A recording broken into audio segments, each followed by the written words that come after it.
Hi guys. Tonight we're heading into the dust and heat of a world ruled not by kings, but by laws written in stone and backed by gods with lion heads. Imagine waking up on a rough woven mat inside a room made of mud brick, the morning light slipping through a narrow window carved high into the wall. The air already feels thick, the kind that clings to your skin before the sun even rises. And no, this isn't the kind of exotic getaway your favorite influencer brags about. This is Babylon. You're a commoner, and survival. That's not guaranteed. So, before you get too cozy, take a moment to like the video and subscribe, but only if you genuinely enjoy what I'm building here. And hey, drop a comment with your city and local time. I always love seeing where you're listening from tonight. Now, turn off your lights, maybe let a fan hum quietly in the background, and let's ease into the world of dust, trade, and divine justice. Your first breath tastes of clay and burnt oil.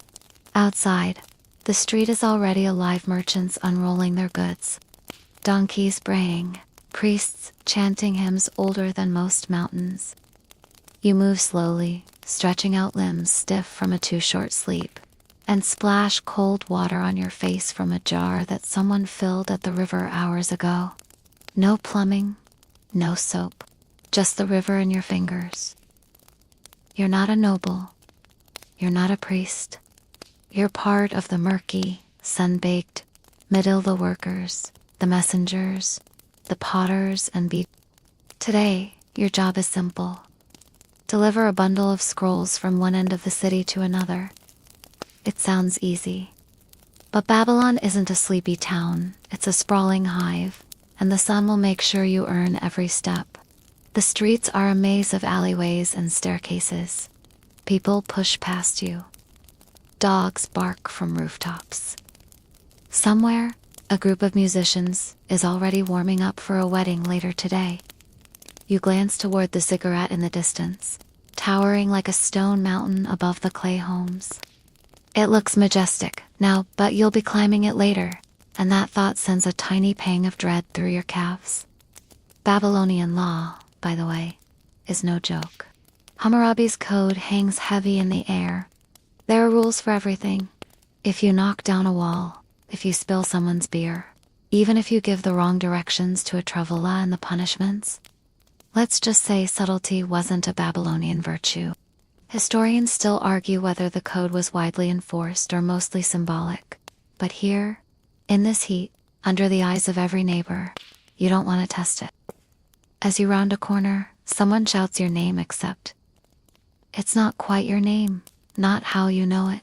You've borrowed a local one for the day, and even that doesn't quite fit on your tongue. A boy waves you over. He's offering dates, sticky and dark, wrapped in a fig leaf. You thank him with a nod. He laughs and calls you slow donkey. In perfect Sumerian, you smile back, unsure if it's affection or insult. Carrying the scrolls, you slip into the courtyard of a scribal school, where children are hunched over clay tablets, styluses in hand. One sneezes and smudges his work, and the teacher not gently grabs his hand and starts the lesson again. Literacy is a privilege here, and cuneiform isn't just writing, it's math, contracts, poetry, law. And if you think your schoolwork was hard, try pressing symbols into wet clay under a boiling sun while standing. You keep moving. The scent of incense swirls from a nearby temple, frankincense, maybe, or myrrh, if someone's splurging. A woman is pouring water over the steps, keeping dust down before a ritual. She sings softly to herself, something about Ishtar and the morning star. You don't know the words, but they tug at something ancient and familiar. Just before noon, you finally reach your destination. A spice merchant with a voice like gravel and hands stained red from saffron. You hand over the scrolls.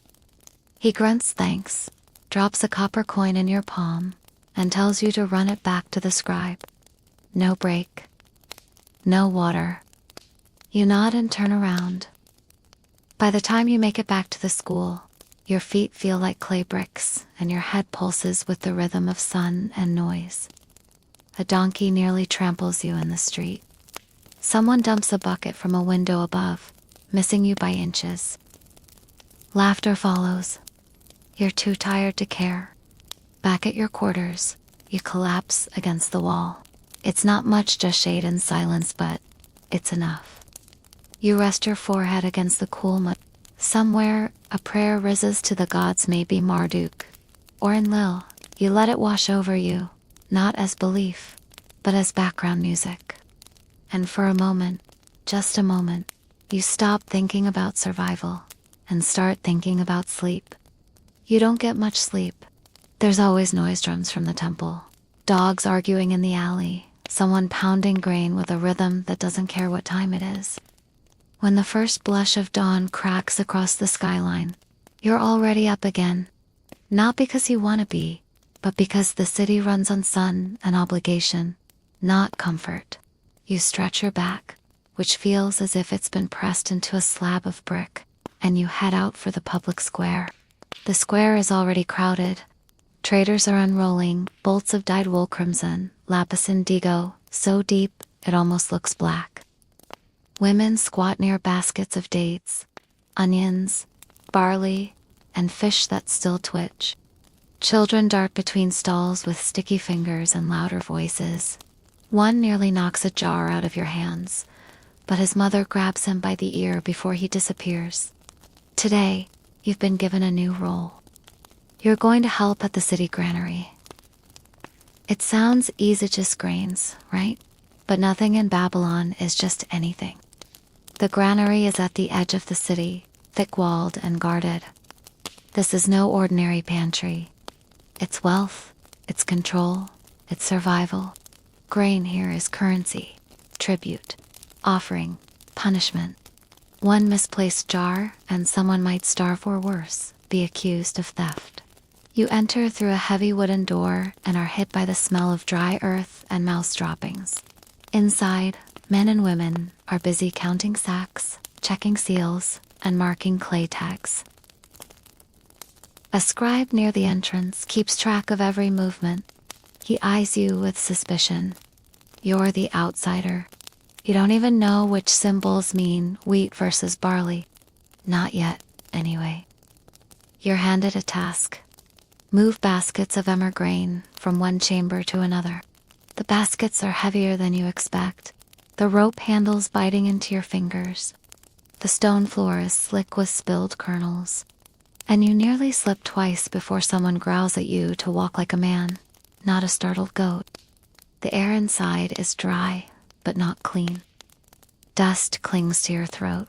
You cough, drawing more attention, and try to hide it by pretending to wipe your face. A woman nearby smirks without looking up. Her hands move faster than yours, and her back stays straight. She's done this for years. You're the one who looks out of place, and you both know it. Babylonian society is layered by gender, by status, by job, by birth. You're somewhere near the bottom. Even so, you sense the invisible net of rules stretching over everyone. The overseer. He answers to the temple. The temple, it answers to the king.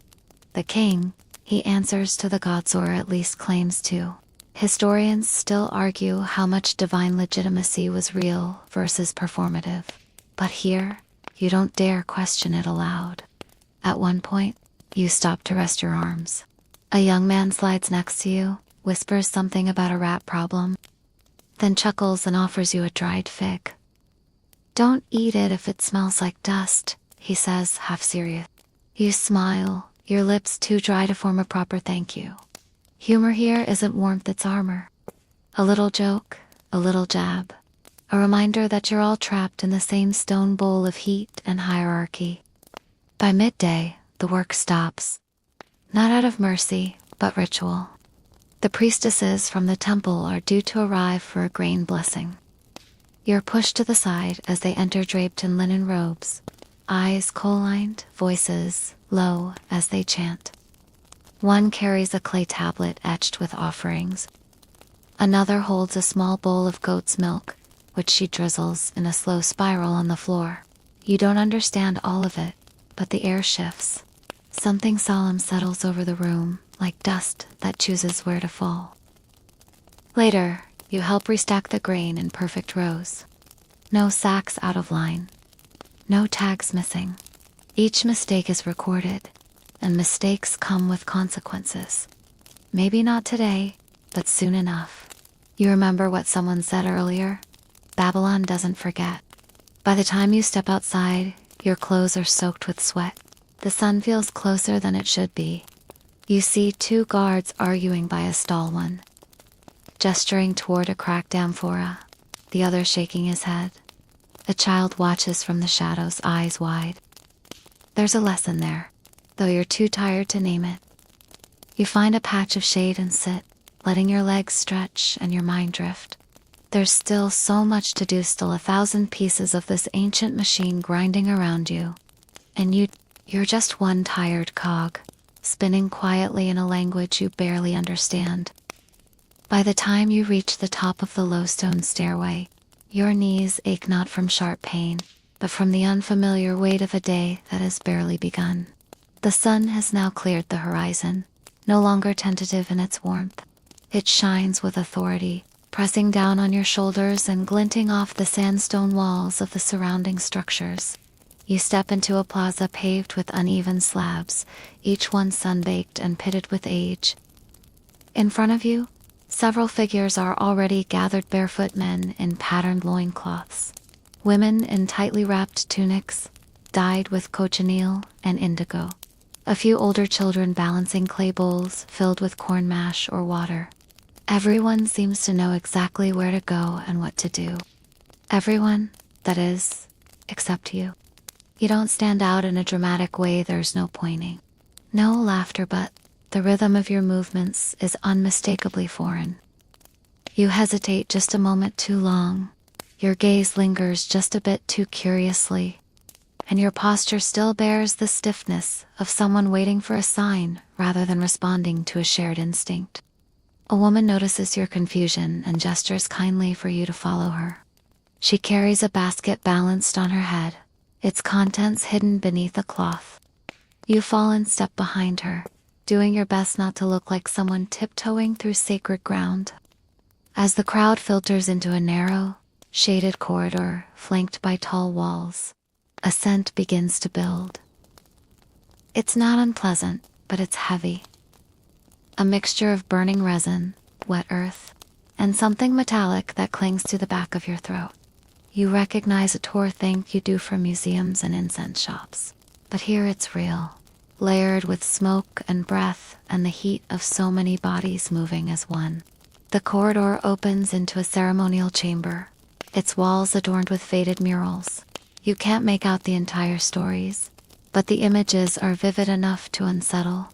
Jaguars with human eyes, serpents vomiting stars, men with open chests. This is not a place of metaphor. This is a place where the gods are not just believed in. They are actively courted, appeased, feared. You sense it in the way people lower their heads, in how even the children seem to understand which gestures are allowed and which silences must not be broken. At the far end of the chamber, a figure in brilliant catal feathers and gold stands beside a low stone altar. His arms are painted, his eyes dark and calm, and his expression gives away nothing. He is neither smiling nor stern. He simply is, like a tree or a river, something that exists because it must. Someone passes you a small bowl. In it, thick liquid glistens cacao, mixed with chili and something bitter you can't place. You raise it to your lips, mimicking those around you, and drink. The flavor stings first, then blooms across your tongue. It is unlike anything you've ever tasted. Wild, smoky, invigorating. You feel more awake. Not energetic, exactly, but more present. Your senses sharpen just enough to catch the low hum beginning around you. Voices, dozens of them. Not loud, not coordinated, just a soft, continuous thread of sound rising into the dim rafters. The priest begins to chant.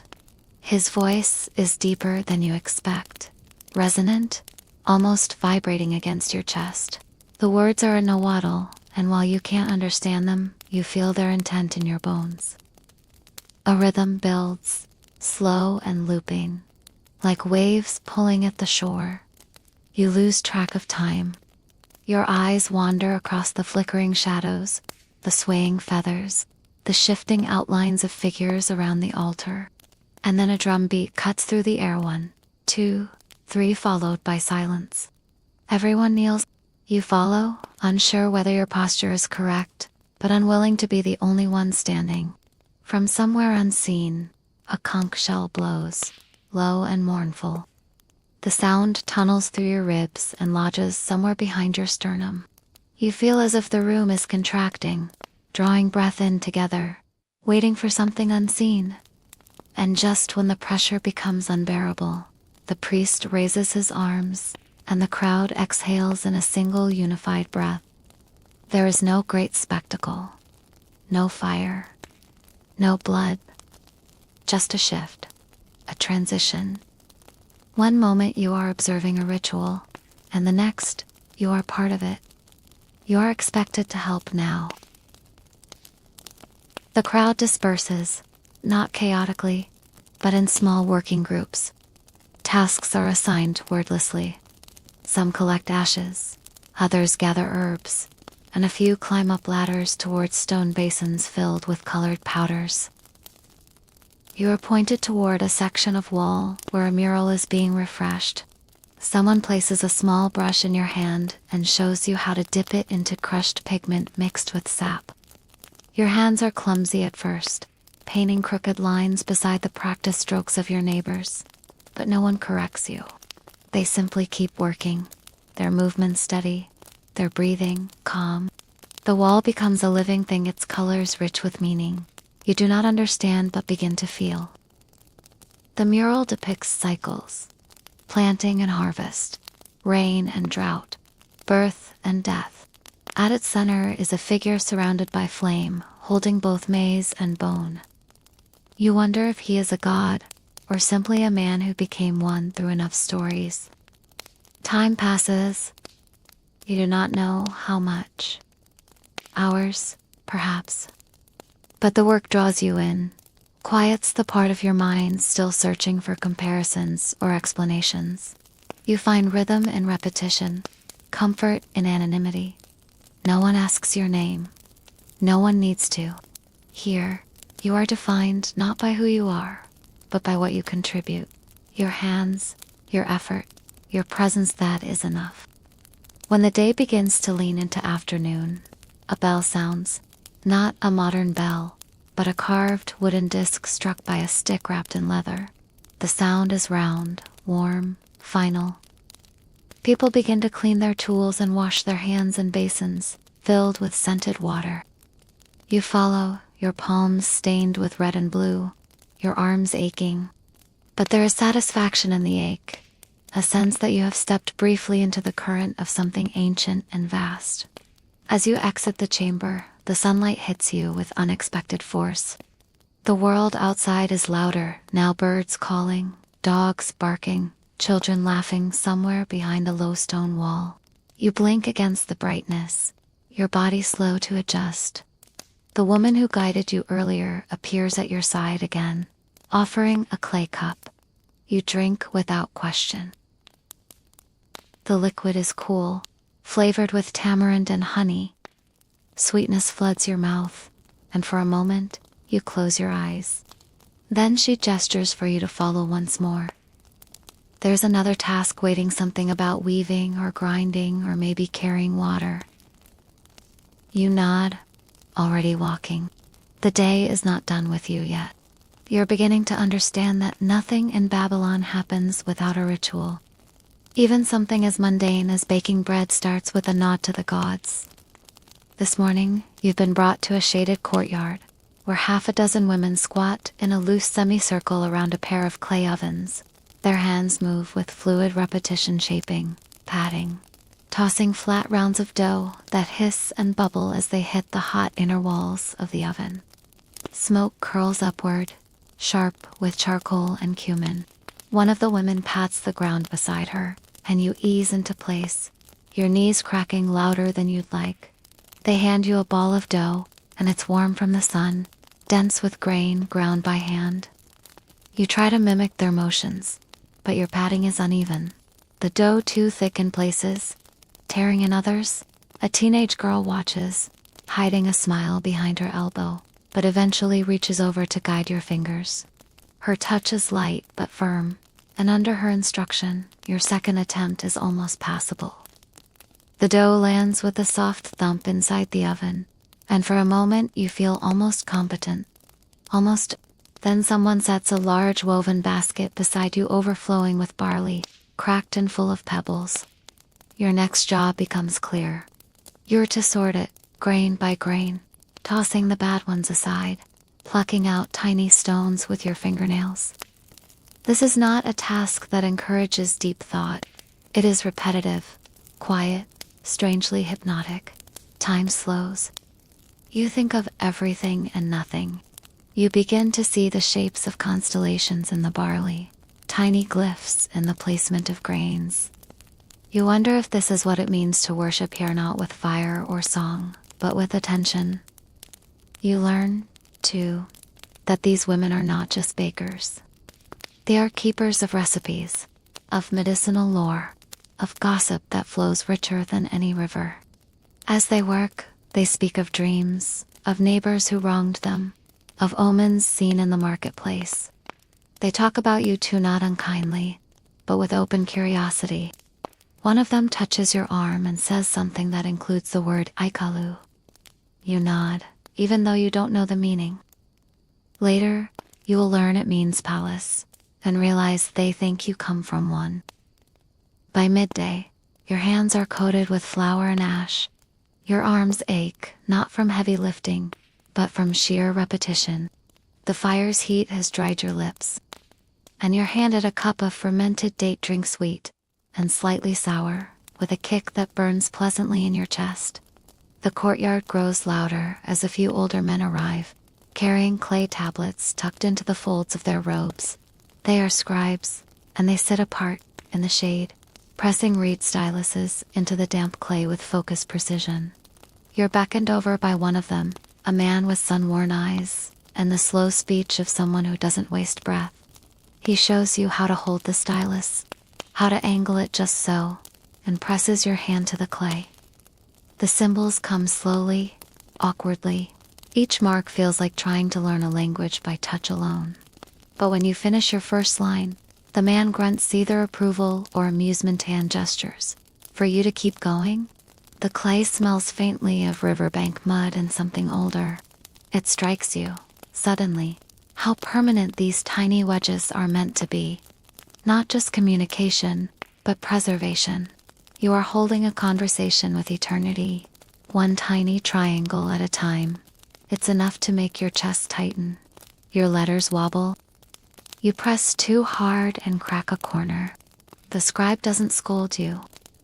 He simply takes the tablet, smooths the damage, and returns it to you, as if to say, "Start again, this time better." You lose track of time once more. The sun shifts, shadows stretch, and birds circle overhead. At some point, a shout rises from the street beyond the courtyard, a disagreement in the marketplace, perhaps, or a warning. The scribes don't look up. Neither do the women. Life here is layered, and everyone knows which noises to ignore. A little boy appears at your elbow, holding a string of dried figs. He presses one into your palm without a word and vanishes before you can respond. The fig is leathery, sweet, filled with tiny seeds that pop between your teeth. You realize you are starving. Your morning effort has caught up to you, and for all the reverence of rituals and the elegance of cuneiform, your body is nothing if not a furnace needing fuel. A short break is declared, not with words, but with the way tools are laid down and cloths drawn over the baskets. Everyone moves to the shaded side of the courtyard, where mats are rolled out and bowls uncovered. There is lentil stew, flatbread smeared with a soft cheese, a bowl of pickled cucumbers. You are invited to eat, and you do so with gratitude, trying not to devour like a starving animal. The food is plain but deeply comforting herbs. You can't name, textures you didn't expect. You chew slowly, letting your breath return to normal. And then, as if some unseen hourglass has emptied its final grain, the courtyard begins to stir again. Back to work. Back to tablets and grain and heat. You're handed another ball of dough. Your fingers, no more now. Your motions are less hesitant. You aren't good yet, but you are less foreign. What surprises you most isn't the labor, but the sense of rhythm. Everything has its beat press. Turn, toss, sort, carve. It doesn't make the work easier, but it makes it bearable. And that, you think, is the secret to Babylon's endurance? Not might, not divinity. Just the quiet synchronization of thousands of lives ticking in rhythm with the city itself. By the time the second fire is lit to signal day's end, your spine is curled like a question mark and your palms feel like worn leather. But still, as you rise and stretch and step back into the low orange light of the fading afternoon, there's a part of you that already knows you'll miss this. Evening in Babylon doesn't mean rest. It means transition. You've barely had time to wipe the soot from your arms before you're led down a narrow street, past stone homes with wooden lattice and doorways draped with linen. The city begins to glow not with electricity, of course, but with oil lamps. Their flickering flames casting long shadows against clay walls. The air has cooled slightly, but the heat hasn't left. It lingers like a guest who doesn't know when to leave. Your next task, they tell you, is sanitation. Not glamorous, but essential. You're handed a long-handled scoop carved from palm wood and directed toward a narrow alley where water trickles in a shallow channel. This, they explain, is part of the city's drainage system. Babylon might be ancient, but it's not crude. They've built aqueducts, canals, and runoff ditches, all with one goal: keeping filth away from the sacred heart of the city.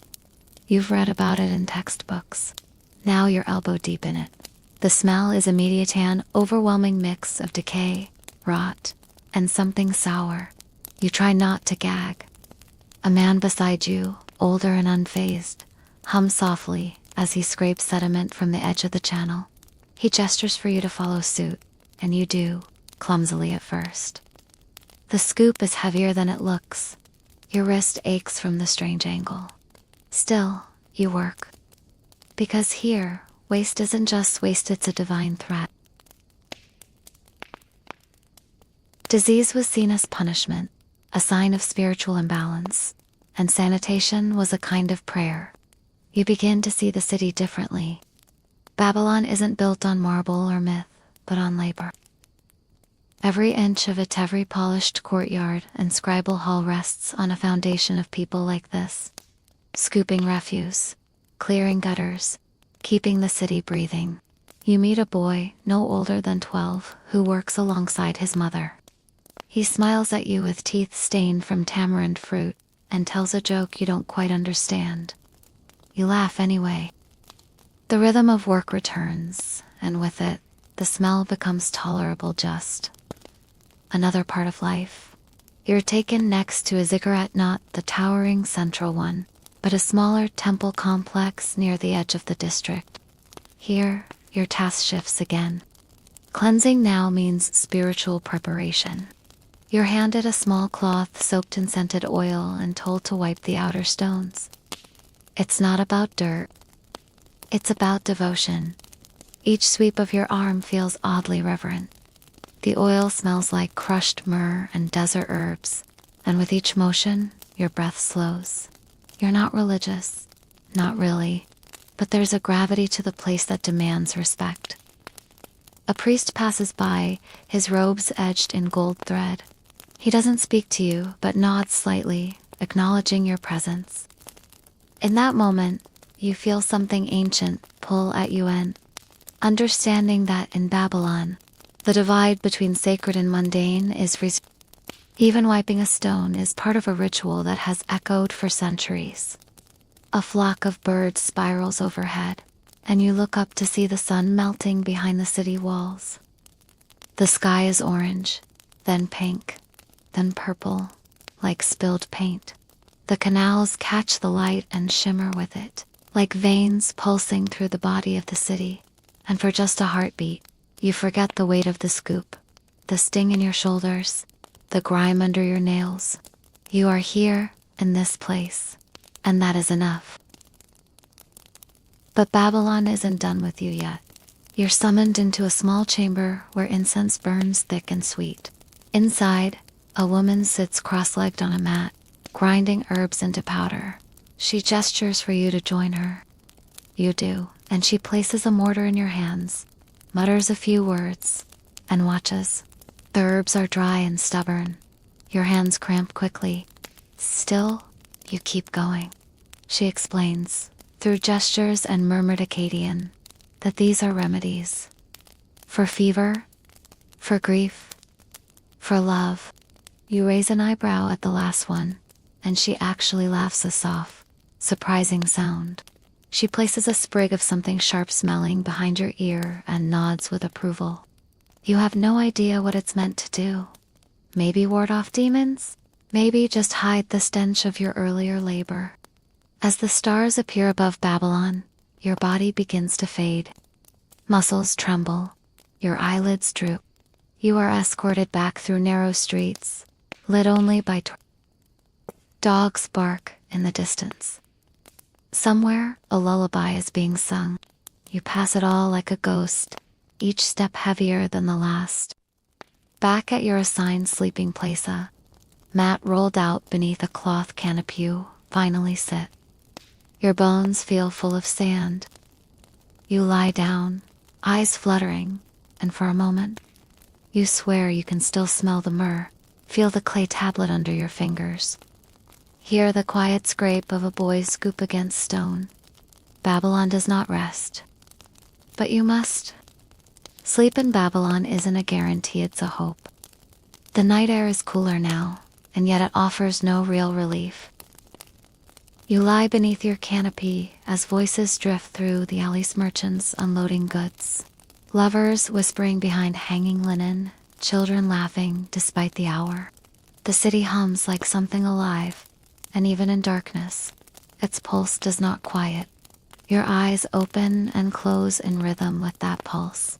Your body sore, but not fully surrendered to rest. And then the bell rings. It isn't a bell in the modern sense, but a dull clang struck against bronze, echoing through the narrow streets like a heartbeat turned metallic. You're roused not by force, but by expectation. The woman who gave you the herb earlier reappears with a torch and a simple command. Follow. You rise, heavy-limbed, your breath still catching in your chest. This part, she explains without explaining, is about protection not yours, but You join a small procession of night. Watchmen, some older, some barely older than you, carrying torches, cudgels, and slings. They patrol the streets between temples, homes, and warehouses. Not just to fend off thieves, though they're a concern, but to ward away spirits. Babylon believed darkness to be a time of thinning veils, when malevolent forces moved more freely. It's part guard duty, part exorcism. You walk through alleys painted in torchlight, past carved lions and mud brick shrines. Occasionally, one of the guards stops, mutters a prayer, and tosses a pinch of ash onto the ground. You mimic them, not knowing what it means. Perhaps it's better that way. You pause at the edge of a granary, where 3 stone jars sit open beneath a canopy. One guard steps forward, inspects them, and frowns. He gestures for you to come close. Inside, you see nothing unusual: grain, dry and golden. But he leans in, sniffs, and recoils slightly. Uruk beetles, someone mutters. A pest, a sign. You're told to sprinkle more ash, say nothing, and move on. The gods are always watching, even when your eyes are closed. Eventually, the patrol turns toward the river. The Euphrates glows silver under the moon, wide and slow and indifferent. A barge passes in the distance, lanterns hanging from its mast like floating stars. The guard captain taps your shoulder and points across the water, where shadows gather near a distant bank. Bandits? Maybe. Spirits? Maybe. Both dangerous? The night draws longer. You stop at a corner shrine to leave offering crumbs of barley, a coin, a whispered breath. You're told to kneel. You do. The ground is cool and rough, pressing into your skin like forgotten history. The shrine is small, barely taller than your chest, carved with images you recognize only vaguely. A woman with wings. A scorpion at her feet. Ishtar, maybe. Or Lama. The lines blur in the dark. The patrol ends without ceremony. You're given a nod, a pat on the back, and sent back through the city alone. Babylon has quieted somewhat, but it never truly sleeps. You pass men playing dice by lamplight, a woman stirring something fragrant in a clay pot, a boy curling beneath a blanket of woven reeds. Life here is constant, layered, unrelenting. Back in your corner of the sleeping quarters, you lie down again, this time with the weight of night upon you. Your body aches in new ways.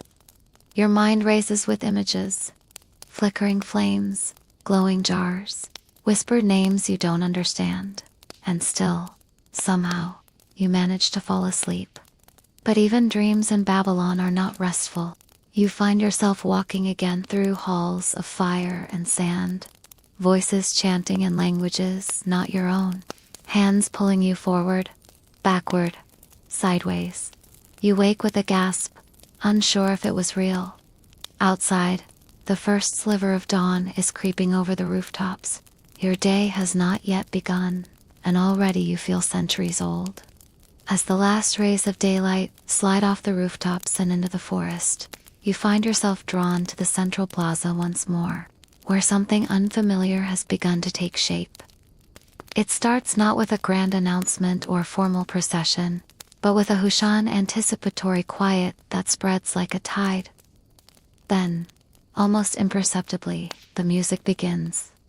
A low wooden flute sings the first note, thin and mournful, and it's joined by the soft thump of a hollow drum, its skin tightened with twine and smoke.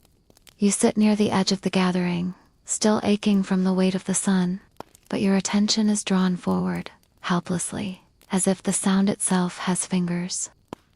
The musicians are seated on woven mats, dressed not in extravagance but in deliberate simplicity, earth-toned tunics, red pigment on their cheekbones, feathers tucked behind ears. They hold instruments shaped by fire and river and human hands.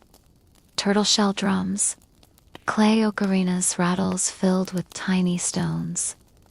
Each note they produce feels as though it's meant not just to be heard, but to be offered, sent outward, upward, somewhere you cannot reach.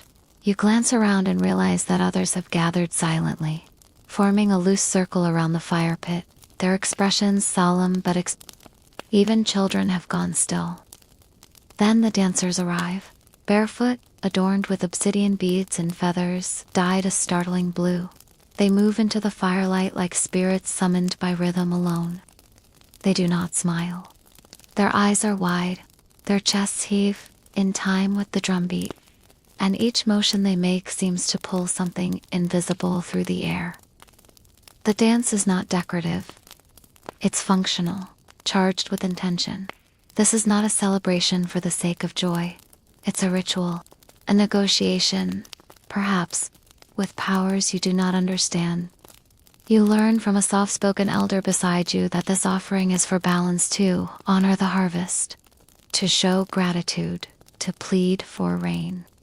These people do not separate the sacred from the daily. Here, planting corn and summoning gods happen on the same breath. You shift slightly, feeling the dust beneath you, the weight of your own body. And for the first time today, you understand just how heavy belief can be. The music swells. The dancers spin faster, now kicking up clouds of ash and sparks from the fire. Their shadows flicker wildly against the walls and trees, multiplying into ghostly copies.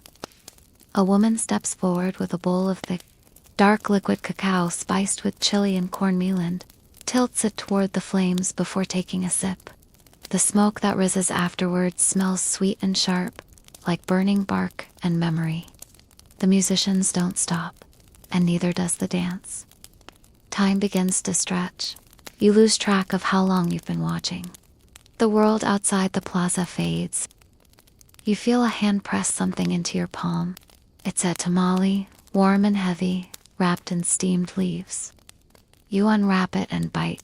The taste bold, spicy, and rich. Nothing like the food you know. Your eyes water slightly from the heat, and the girl who gave it to you giggles before skipping away, her bare feet quick and sure. The laughter feels jarring at first, out of place, but then you realize it's not. This is how they survive, with reverence, yes, but also with laughter, with rhythm, with a kind of sacred exhaustion. And then, as if on cue, the music stops. All at once. No lingering notes, no soft finish, just absence. The silence that follows is total. Even the insects pause. You feel it deep in your chest, that hollow space where the drum used to be. One of the dancers throws a pinch of something into the fire, copal resin, probably, and a thick column of fragrant smoke rises straight into the air, where it dissolves like a secret. The people begin to move again. The spell is over, broken gently, as though it had always known it wouldn't last. Tools are gathered. Mats are rolled. Someone yawns. A boy stretches and scratches his back. You rise slowly, your knees stiff, your mind a haze of firelight and drumming.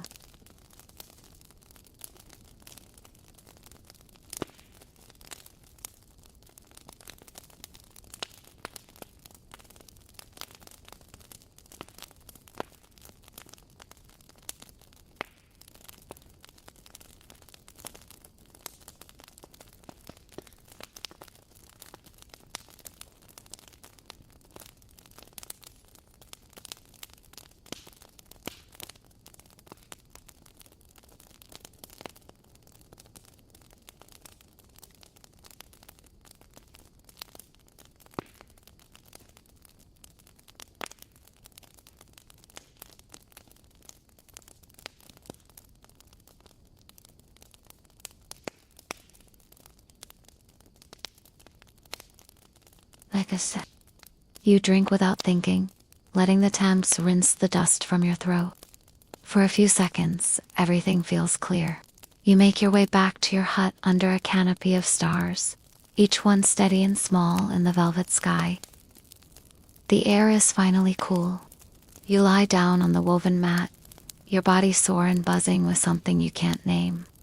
As your eyes close, the drumbeat doesn't vanish. It echoes, soft and steady, in the back of your skull. A rhythm that was never yours, but somehow now belongs to you too. You wake before the sun, not because of choice, but because the sound of something being dragged outside stirs you. It's a dull, scraping rhythm, wood against earth, repeated again and again until you blink the sleep from your eyes.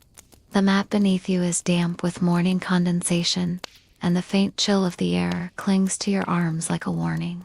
Outside your hut, the village is already alive. Smoke curls from cooking fires. Murmured voices rise and fall. Someone laughs, not out of joy, but habit. You follow the sound and discover two young boys hauling bundles of reeds toward the riverbank, their legs slick with mud. One of them pauses, gestures to your bare feet, and grins. It's an invitation or a challenge. Either way, you follow them.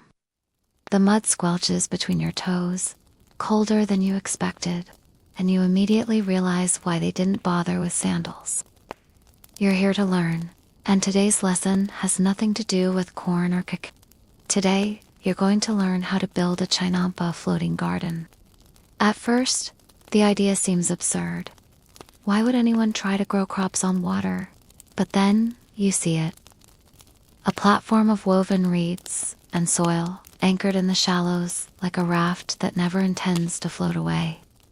The boys toss their bundles onto a growing pile, and a wiry manolder, with a braid down his back and arms like dry rope, nods for you to help. He doesn't explain anything. He just starts working, and you scramble to keep up. You layer reeds, then mud, then more reeds. He tests each patch with a press of his heel, grunting approval or disapproval like a master sculptor inspecting clay. You lose track of time as your hands sink into the earth again and again. There's a rhythm to it. When you begin to recognize press, layer, weave, pat, the surface becomes steady beneath your knees, and you wonder just how much weight these floating gardens can carry.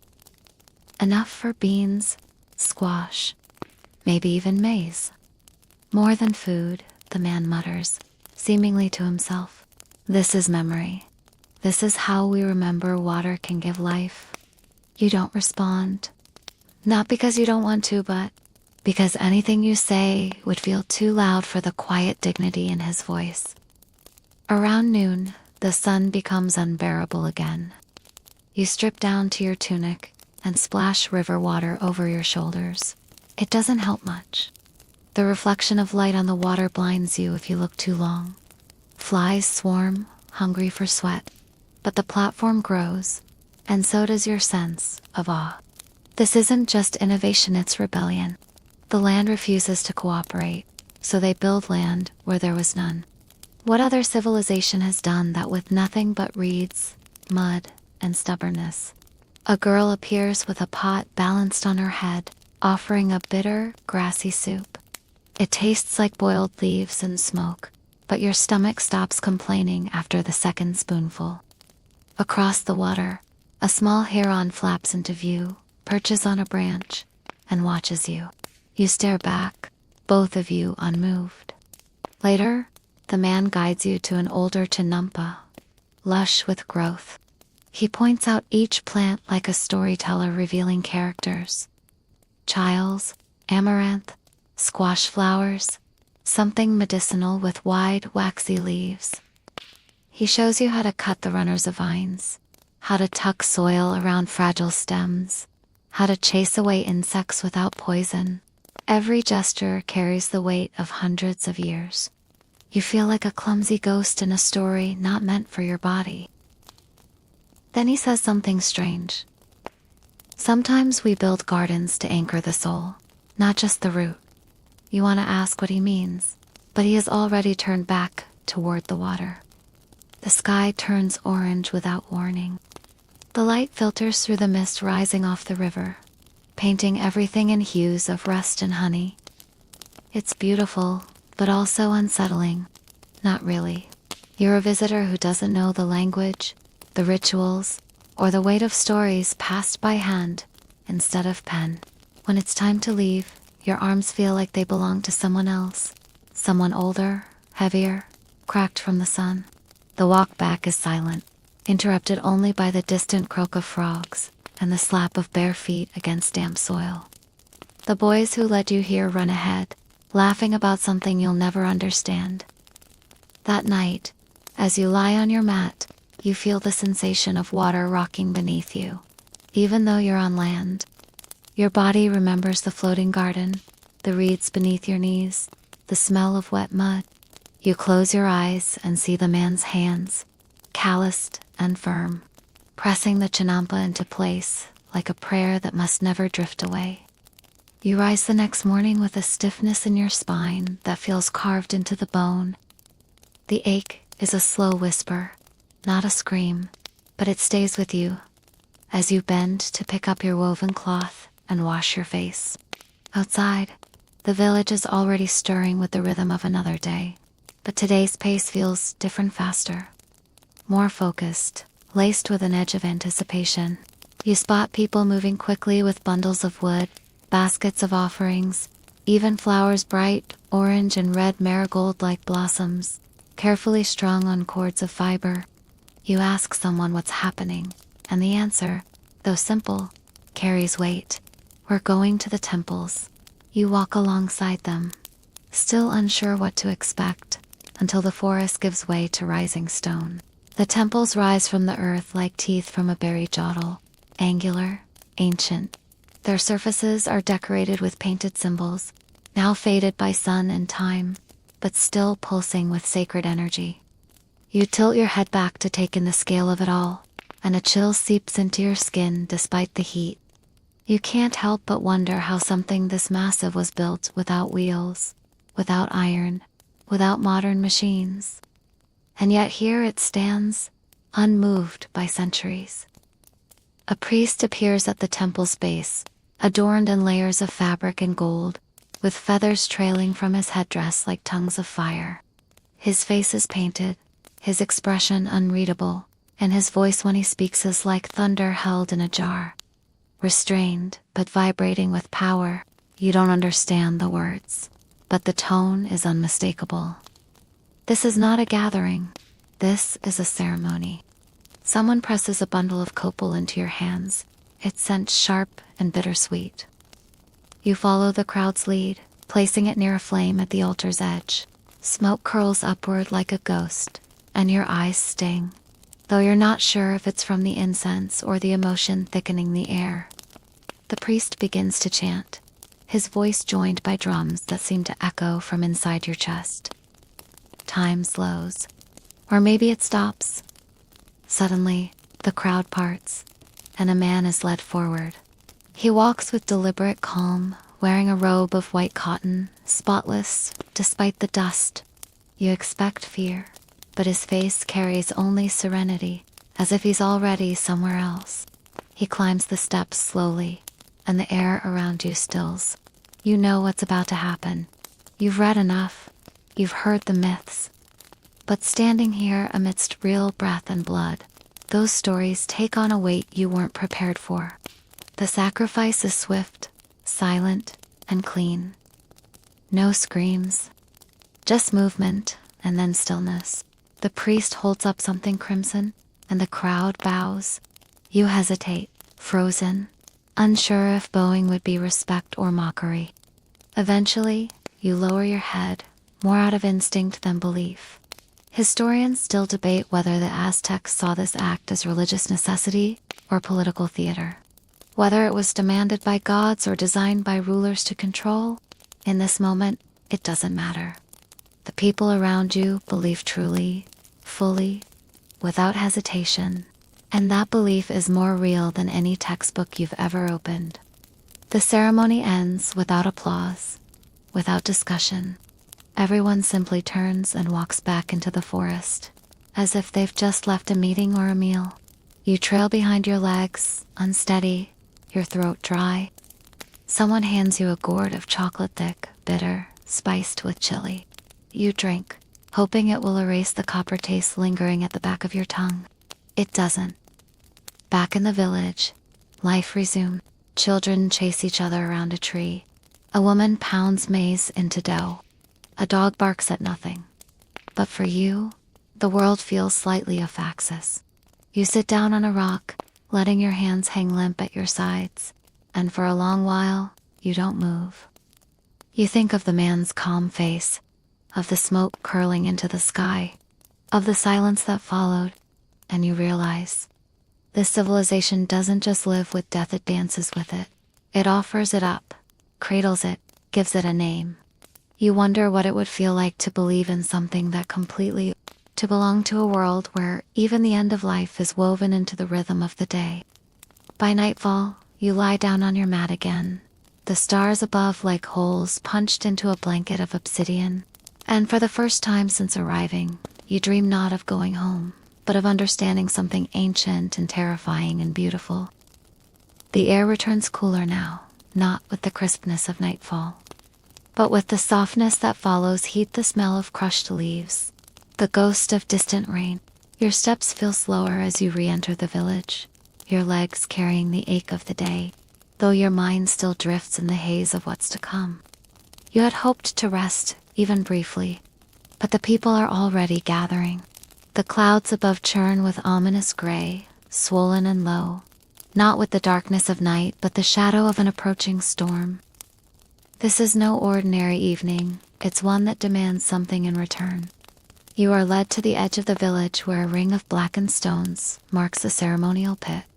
The air here tastes of smoke and copal, a pungent sweetness that stings the back of your throat.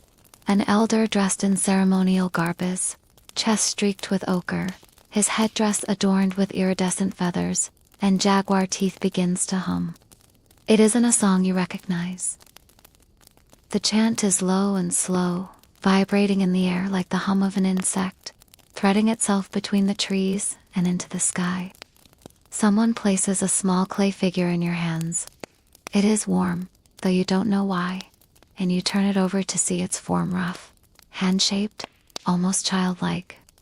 You are told it represents the maize spirit, or perhaps an ancestral protector, depending on who you ask. You are to press your thumb into its chest and whisper a wish. You hesitate, unsure if you believe in what you're doing, but your hands obey before your mind can argue. The clay gives under your thumb, soft and yielding, and you feel a strange intimacy in the gesture. The people form a procession, each carrying something personal, a fragment of bone, a dried cob of corn, a folded piece of cloth soaked in pigment. The line of Bodhis moves with solemn purpose, winding through the village like a slow river. You follow, feet heavy in the soil, unsure of the rhythm, but carried by it nonetheless. Somewhere, a drum begins to beat not loudly, but steadily. The earth joins it, rumbling softly beneath your sandals. Your turn comes. The pit breathes smoke and orange light. You step forward and place the clay figure in its heart. The fire accepts it without ceremony. As the flames lick at the offering, a sharp scent rises not like incense, but like memory made real. Something ancient being burned into the present. The elder murmurs a name, Lalakind. Your skin reacts before your mind does. You've heard of him before. The rain god with serpentine eyes and a jagged tooth grin. Here, though, he is not a myth from a museum. He is real, hovering behind the clouds, deciding whether or not to break them open. There is no thunder, not yet. Only silence. A child giggles somewhere behind you, quickly hushed by an adult. The moment feels like a held breath. Some historians debate whether rituals like this were literal invocations or symbolic gestures, whether the rain truly responded or merely coincided. But in this moment, such questions feel irrelevant. The villagers believe, the sky believes, and now, so do you. A breeze picks up. One petal, then two, lifts from the ground and spirals upward. Someone gasps. Then, a drop lands on your hand. Cold, deliberate. Another splashes your cheek. And then, without warning, the sky opens.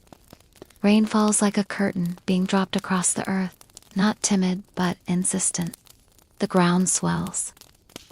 The leaves sing, and the people laugh not from surprise, but from recognition. The plaza transforms instantly. Mud forms between your toes, clinging to your ankles. Your clothes darken, clinging like second skin. No one flees. No one shields themselves. Instead, they lift their faces, mouths open, arms wide. A young girl grabs your wrist and pulls you into a spinning circle of joy. You don't know the steps, but the rhythm isn't in the feet, it's in the heart. You let yourself move, drenched and giddy. When the rain slows, you return to your hut. The roof drips steadily, the mat beneath you, damp but welcoming. You collapse, arms outstretched, letting the scent of wet soil wrap around you like a blanket. The fatigue you carry is not the kind that demands escape, but the kind that reminds you that you lived something worthy. As you drift, you wonder if the gods were ever real, or if people made them to explain the sacred and the mundane. But the rain still falls, and outside, the fires still burn. Somewhere, an old man still chants under his breath. And in your chest, the rhythm of the offering beats on, slow and full. By morning, the storm has passed, leaving the world soaked and heavy with silence. The air is thick, not with heat, but with the damp breath of the earth itself. You rise slowly from your mat, your limbs sluggish, your clothes still damp from the night before. Outside, the village seems suspended in time. Pools of rainwater glisten like scattered mirrors, reflecting fragments of that ancient sky that opened above you. But no one is idle. Life, even soaked through, pushes forward. You're summoned again not with words, but with a gesture and a steady gaze.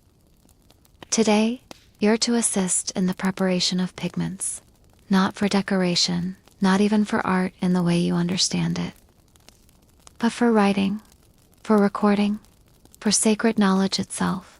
The scribe, a wiry man with fingers stained every shade of ochre, beckons you toward a low stone bench, where various powders are being mixed in small bowls. The workspace smells of crushed minerals and old roots. There are no pens, no paper. Instead, you're handed a slender reed and shown a pile of barkamattle, prepared through boiling and pounding until smooth. It's the canvas of the gods, someone says, and this reed in your hand, sharpened to a delicate point, will become your teacher. You begin by grinding, red from cochineal beetles, gathered and dried on cactus pads, blue from indigo leaves, fermented in clay pots, yellow from wildflowers you cannot name. You grind them with care, with water and tree sap, until they become paint. The colors stain your fingers and stick under your nails. The scribe watches with sharp eyes and says nothing. But when your mixture finally flows smooth along the bark, he nods. This is not writing for the sake of language. It is memory, pressed into form stories of lineage, signs of harvest, omens from the stars. You are not allowed to write them. That task belongs only to those chosen and trained. But you're permitted to watch.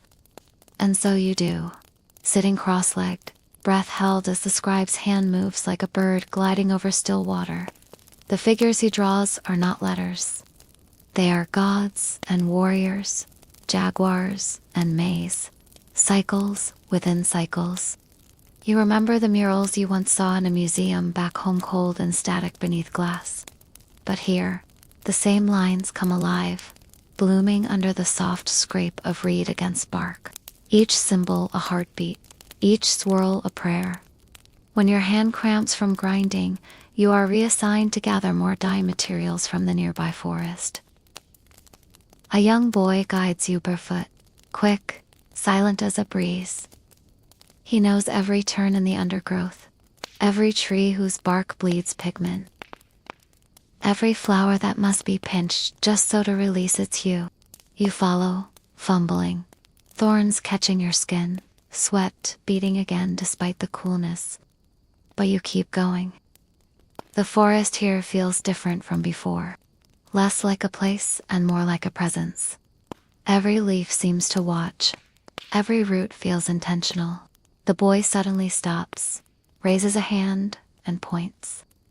In a small clearing, a jaguar's paw print lingers in the mud, fresh and wide. You freeze. The boy doesn't look afraid, only respectful.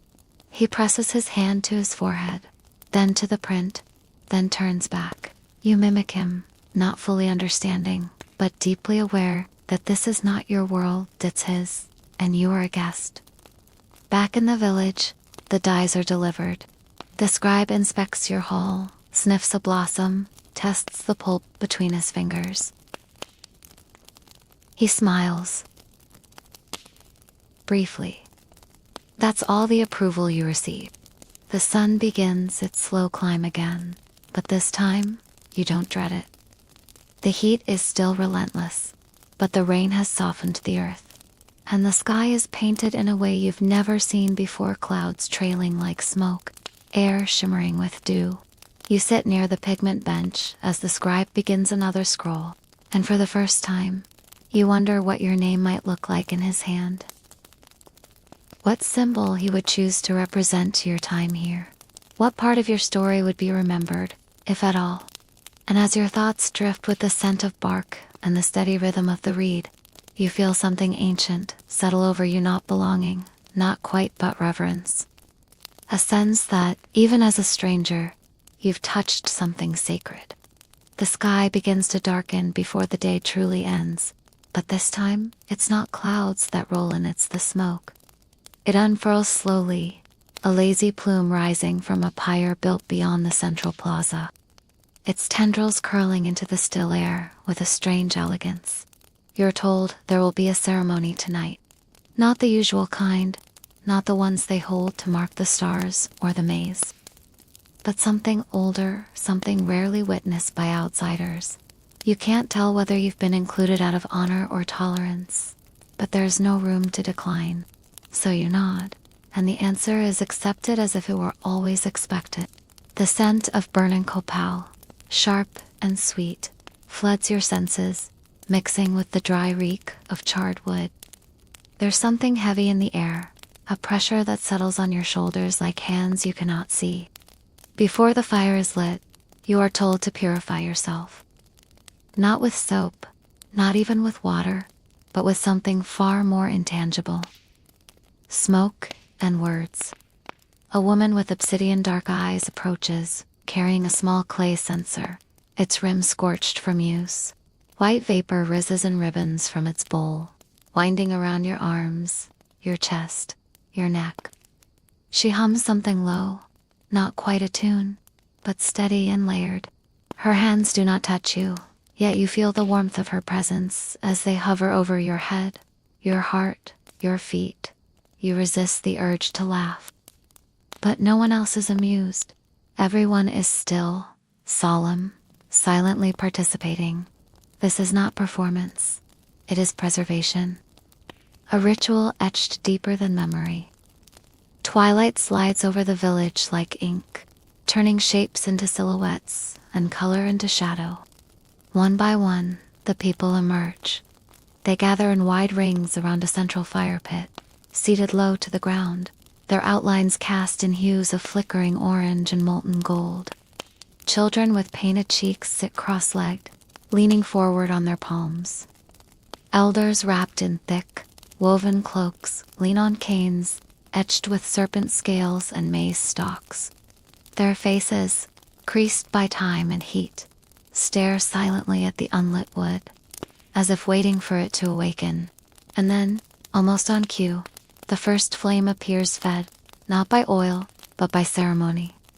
When the dancers arrive, they move as if summoned by the very heartbeat of the earth. Their bodies are painted, not uniformly, but meaningfully red spirals trailing up arms, blue chevrons streaked across chests, white ash dusting their legs like smoke. They move with such precision that it feels impossibly fluid to be entirely human, gestures so sharp they cut the air. One of them wears a jaguar pelt draped over his shoulder. Another, a crown of bright macaw feathers that catch firelight in their tips. Anklets made of shell and bone jingle with each landing, and the rhythm they produce is not random, it echoes. Something primal. You can't look away. You don't want to. Then you notice the drums. You're not sure when they began. Perhaps they were always there, hidden beneath the surface of your hearing. Now they're inside. You're reverberating in your teeth, your ribs, the backs of your knees. Your own pulse stumbles in its wake, trying and failing to match the cadence. Someone sings, though it's more like a chant. The words make no sense to your ears, yet their meaning bypasses language altogether.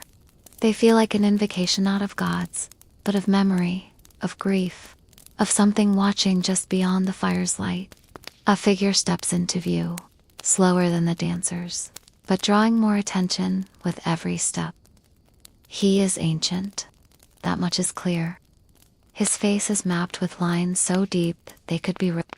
His bare chest is sunken, but his spine is straight, and his eyes gleam like flint. He wears a skirt woven from coarse reeds and a necklace of bone small ones, bird-like perhaps, or from rodents. In his hands, he holds a stone bowl, polished until it reflects the fire. Within it is a thick, red liquid that catches the light like a dark jewel. He speaks, but not to you. He speaks to the fire, to the people, to something older than either. Someone beside you leans in and whispers. He is an awal, they say, a guardian, or a shifter, depending on who you ask. He walks as a man but might sleep as a jaguar, or perhaps it's the other way around. No one truly knows, but no one questions him either. The bowl is passed slowly, reverently, from hand to hand. Each person dips their index finger into the liquid and presses it first to their forehead, then to their chest. By the time it reaches you, the warmth of the bowl is startling. The liquid clings to your skin, sticky and faintly metallic. You mimic what the others did, careful not to overthink it. A part of you feels foolish. Another part deeper hopes you've done it correctly, that you've been marked properly, that whatever message it carries has been delivered. When the ceremony shifts again, it's almost too subtle to notice. The music softens. The dancers vanish into the night like spirits return to their trees. A single flute takes over, its tone high and haunting, like a bird calling from deep within a cave. The woman who cleansed you earlier reappears, this time without smoke. In her hand is a folded piece of bark, its surface rough but carefully etched. She places it in your palm and closes your fingers around it without a word. When you open it, the markings seem chaotic lines, curves, clusters of dots, what might be a maize plant or a face, or both. You ask what it means. She only smiles faintly and disappears into the dark. You find your way back to your mat, still warm from the fading day and carrying the scent of distant rain.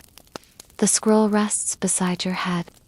The fire has burned down to embers, and the villagers drift off one by one, swallowed by that dense, sleepy silence that belongs to places untouched by clocks.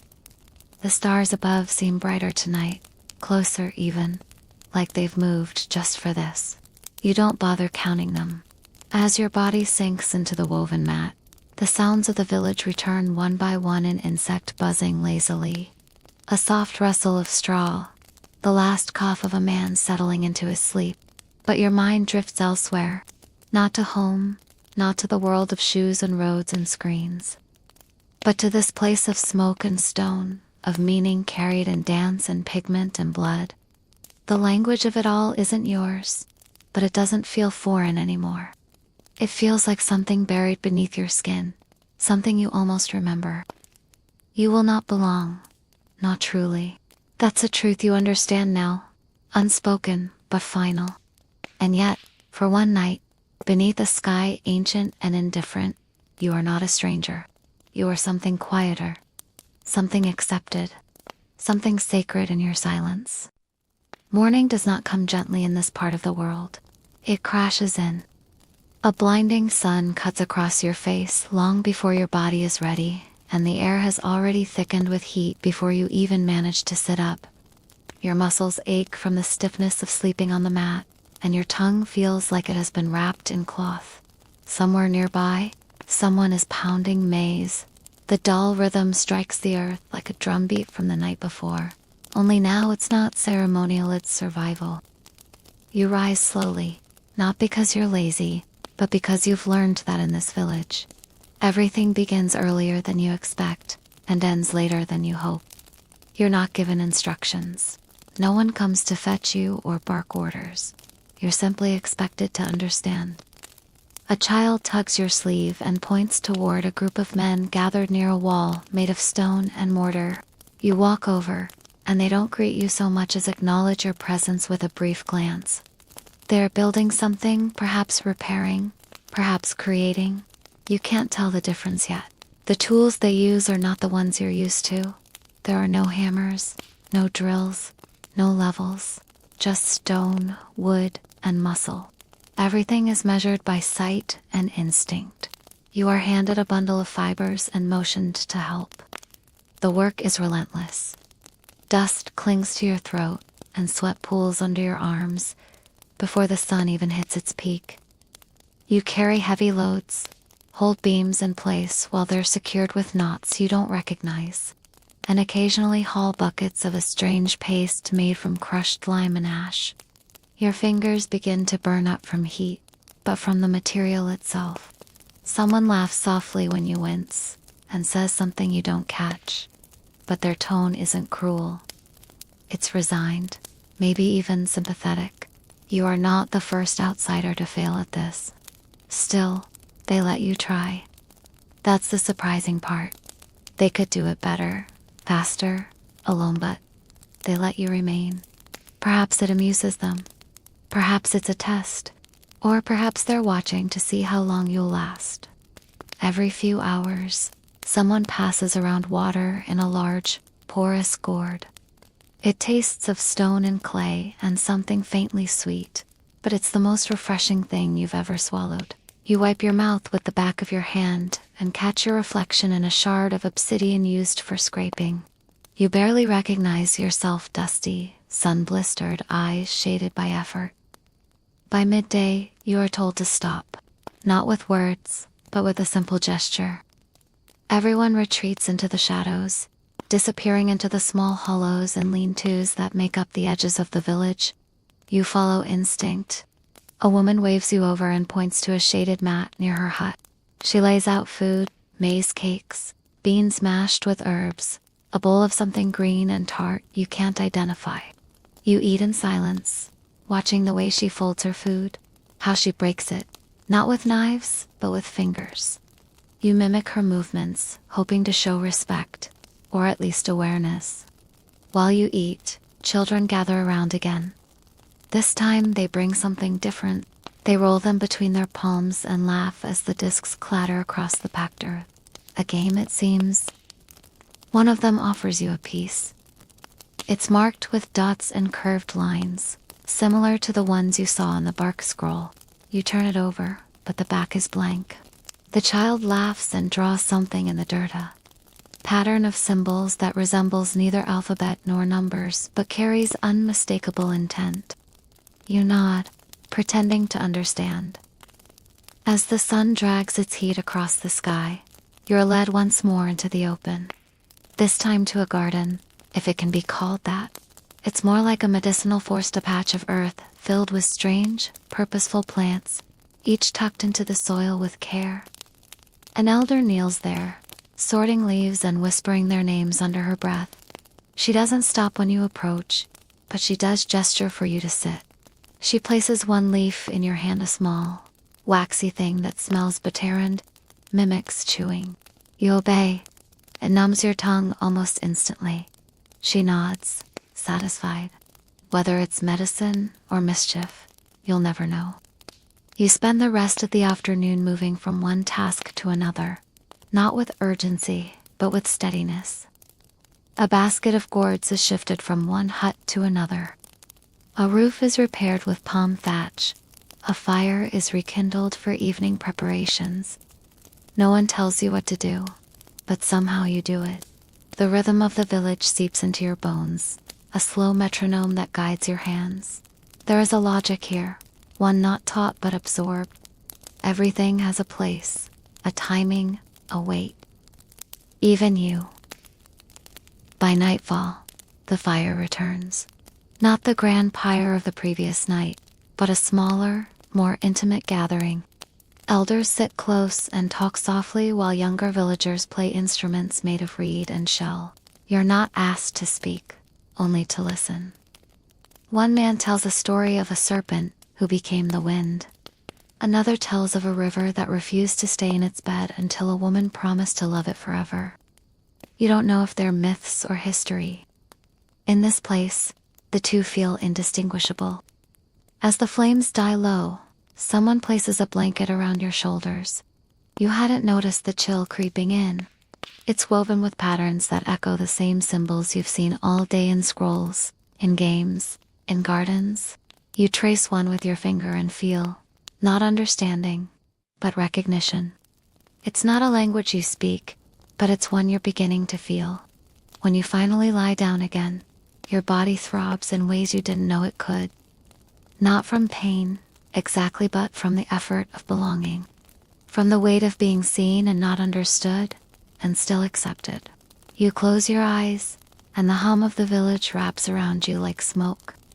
The next morning begins not with light, but with sound.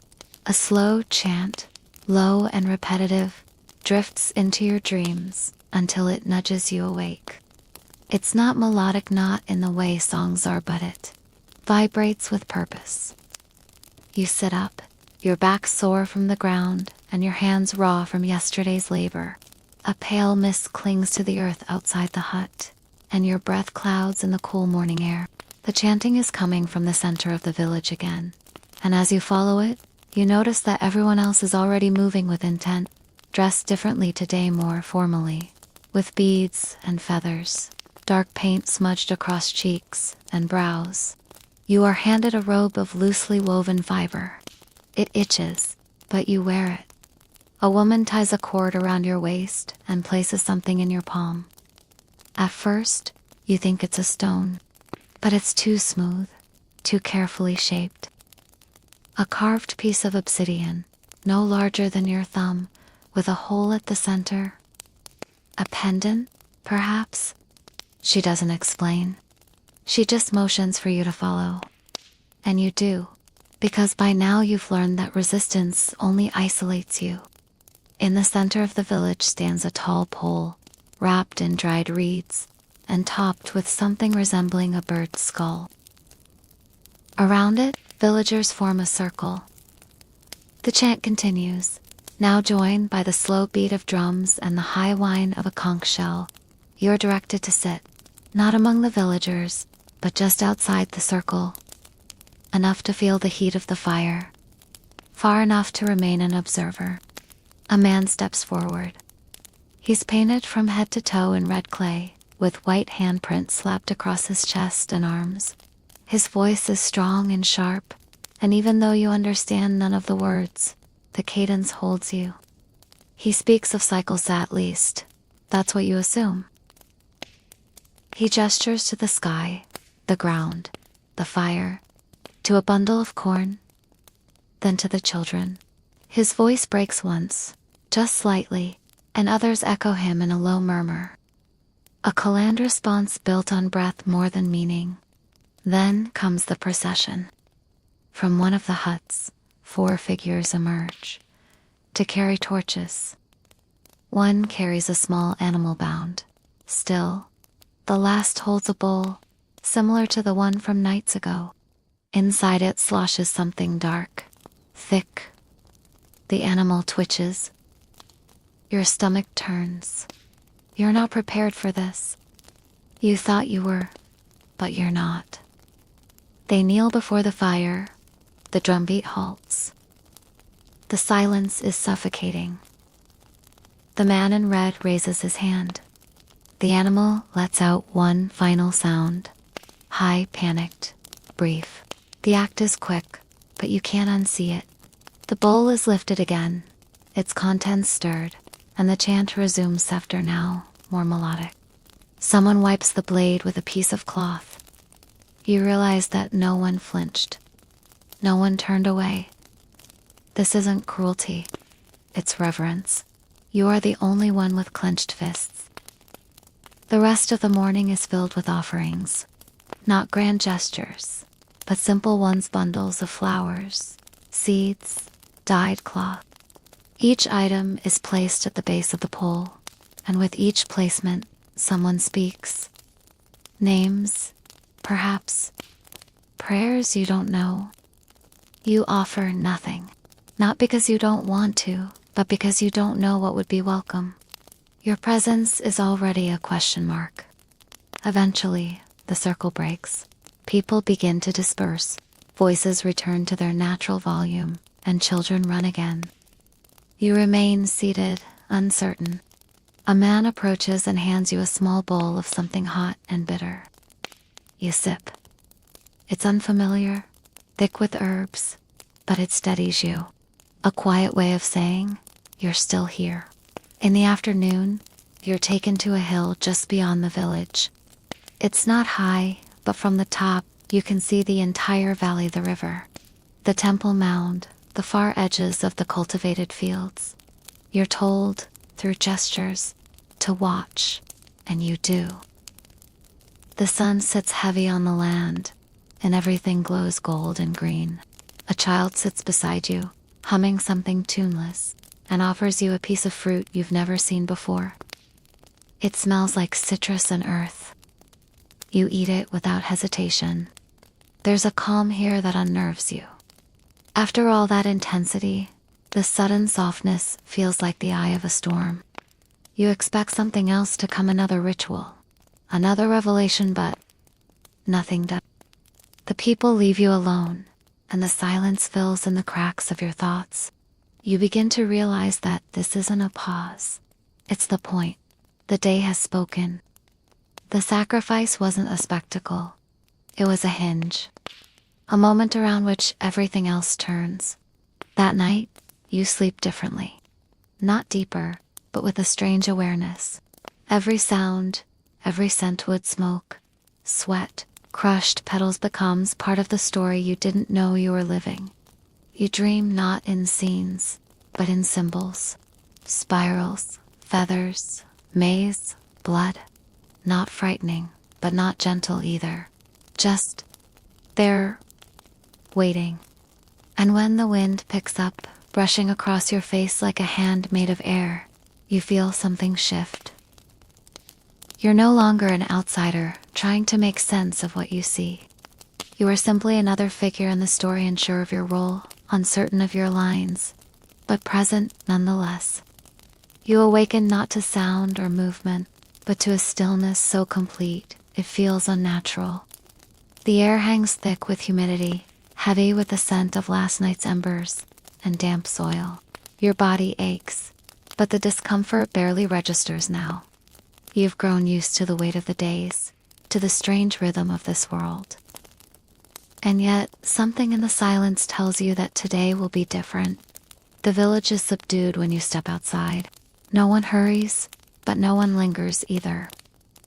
Everyone seems to be preparing for something, though no one tells you what.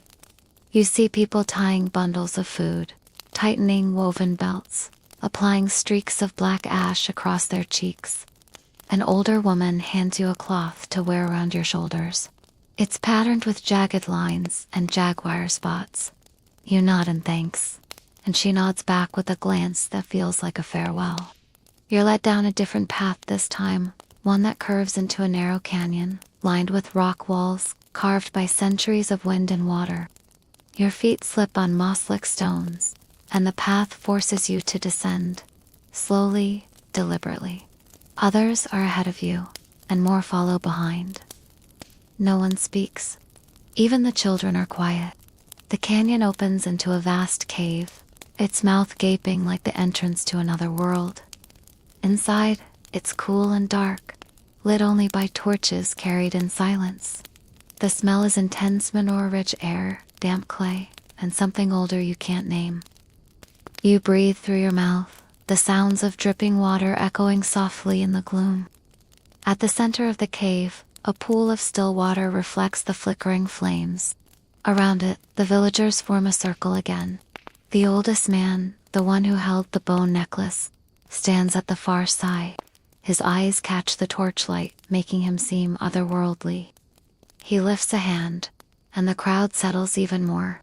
One by one, people step forward to kneel at the edge of the pool. They lower their hands into the water, then press their wet palms to their foreheads and hearts. Some whisper words, others say nothing. You're not sure what's expected of you, but when your turn comes, your knees find the stone without thought. The water is cold. When you press your wet hand to your chest, a chill spreads through you, not physical, but something deeper, like your body acknowledging an unspoken truth. The ceremony ends without announcement.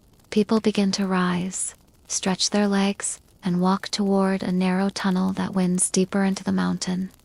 You follow again, ducking low where the ceiling presses close, your hand tracing the rough wall to keep your balance. You feel more like a shadow than a person. At the end of the tunnel, you emerge into a chamber unlike anything you've seen. The ceiling stretches high above, glittering with crystals that catch the torchlight and reflect it in dazzling fragments. In the center lies a stone platform, low and wide, carved with spirals and glyphs. It hums not audibly, but in your bones. The old man speaks again, his voice resonant. You understand nothing, and yet everything. His eyes scan the crowd, then land on you. He beckons. You step forward. Your breath catches in your throat, but your legs carry you to the platform. You kneel. You don't know what this means, but your body understands. The man reaches into a pouch at his side and pulls out a small object wrapped in cloth. He unwraps it carefully. A figurine carved from jade, shaped like a human but with animal features, ears like a bat, the snout of a jaguar. He places it before you. His fingers rest on your forehead briefly, and when he pulls them away, you feel something warm drip down between your brows. Blood. You don't flinch. You don't even breathe. This is not a punishment. This is not an ending. It feels like a transformation. You remain there for a while, alone on the stone, while the others begin to sing not a chant this time, but a song, melodic, layered, woven with voices of all ages. You let it carry you. You don't understand the words, but they settle over you like a cloak. You close your eyes, and when the song ends, so does your time. They help you up. The jade figure is returned to the pouch.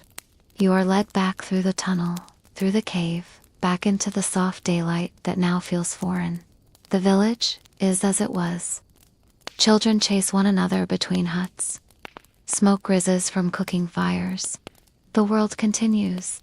No one looks at you strangely. No one avoids you. But something has changed. You are no longer just a guest, nor are you one of them. You are something in between. A witness, a vessel, a memory being carried. That night, you lie beneath the stars one last time. The mat is familiar now. The sounds are known. The scroll rests beneath your hand. You do not cry. You do not sigh. You simply listen. And for once, you hear clearly the heartbeat of the earth beneath you. Steady and indifferent. You understand now that you were never meant to survive here. Not in the way you expected. You were meant to be transformed. And now, as the flames of that distant world flicker low and fade from memory, your breathing slows. The jungle, the smoke, the whispered songs, they soften into a gentle haze. The cool air around you is no longer heavy, just calm. You feel your body again, no longer surrounded by ancient stone or the weight of blood and fire, but cradled in your own quiet space. You're not running, not kneeling, not watching. You're resting. Let the sounds of the past retreat into the distance. Let the jaguar eyes and sacred caves dissolve like mist. Let the strange weight of ritual become nothing more than the pull of your blanket. You are safe. You are home. And yet, something ancient lingers behind your eyes, a warmth, a symbol, a story not fully told. The stars above you are the same stars that once watched over temples and offerings, over laughter and grief. And now they watch over you. You are small beneath them, but you are not lost. You carry the echo of another life within you. And that's enough. So let your shoulders fall. Let your hands go still. Let the final drumbeat fade into silence.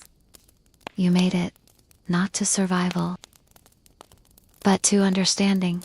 And now, finally, to sleep.